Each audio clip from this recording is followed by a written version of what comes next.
Every empire claims its money is safe. Every government wants you to believe its promises will last. But history has proven one thing again and again: none of them last forever.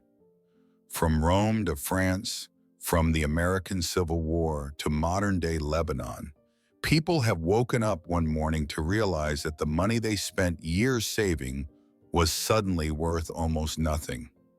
Salaries lost their meaning. Future plans collapsed overnight.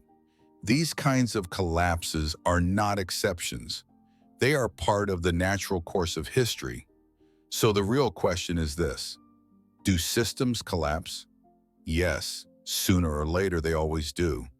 What truly matters is where you are standing when that happens. Most of us look at our money and assume it rests on solid ground. Our bank accounts, our paychecks, our national currencies give us a sense of security. But let's be honest, money itself is not something tangible. Money is trust between people, and trust can disappear in a single night. That's why history feels so real and so harsh. But it's also why it's incredibly valuable. Every major collapse leaves lessons behind. What worked, what didn't, who survived, who lost everything. And when you look closely, you start to notice something. The survivors were not the ones who trusted the system the most. They were the ones who questioned it first. Let's look at the Byzantine Empire. After the fall of Western Rome, it managed to survive for another 1,000 years.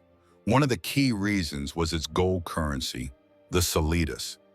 It was so trusted that merchants across different continents accepted it without hesitation. It was, in many ways, the global currency of the medieval world. Yet ironically, the Byzantines failed to learn from Rome's earlier mistake.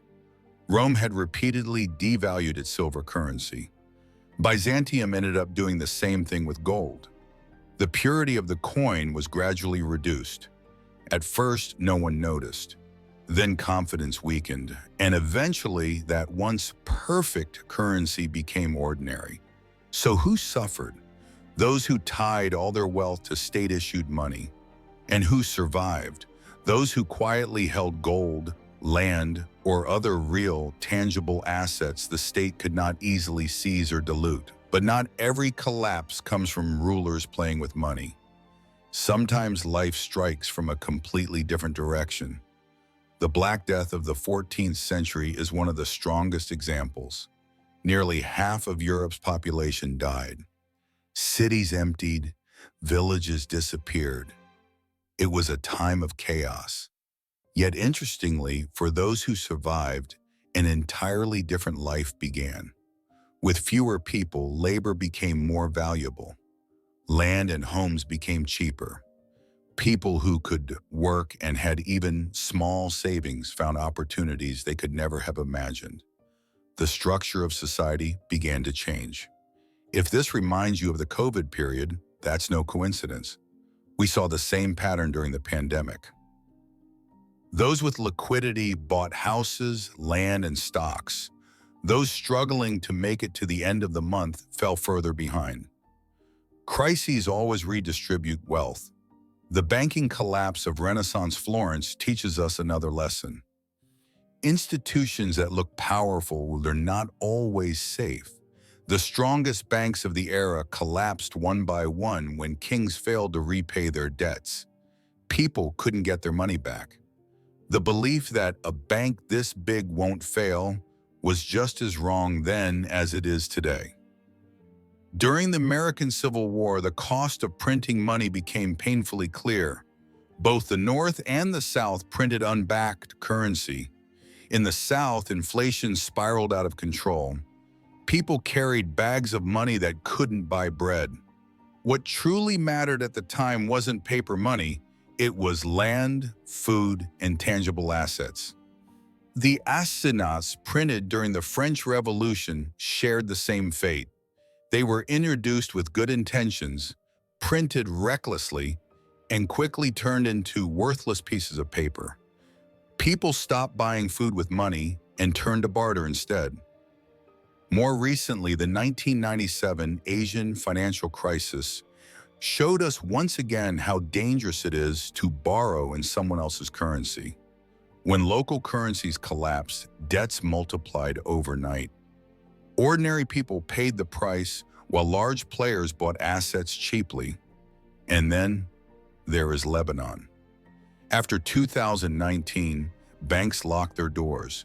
People couldn't access their own money. Lifetimes of savings evaporated. Those who suffered the most were the ones who had placed complete trust in the system. All of these examples point to the same truth. Money collapses, institutions fail, promises are broken. Yet every time some people remain standing because they didn't tie everything they had to a single system and they didn't trust blindly. So what actually works? History gives us a clear answer: real assets, diversification, caution with debt, and, most importantly, the ability to create value. Because in times of crisis, money may lose its value, but people will always need food, repairs, and production. Those who can produce something, fix something, or solve a real problem are never poor for long. Collapses are tragic, but they also bring opportunities. For the unprepared, collapse means destruction. For the prepared, it can mean a new beginning. History whispers this to us. Everything eventually falls apart. What matters is what you're holding when it does. Empty promises, or something that truly has value. If you don't look back at history, you're likely to live it again. But if you study it carefully, it doesn't have to crush you. It can make you stronger.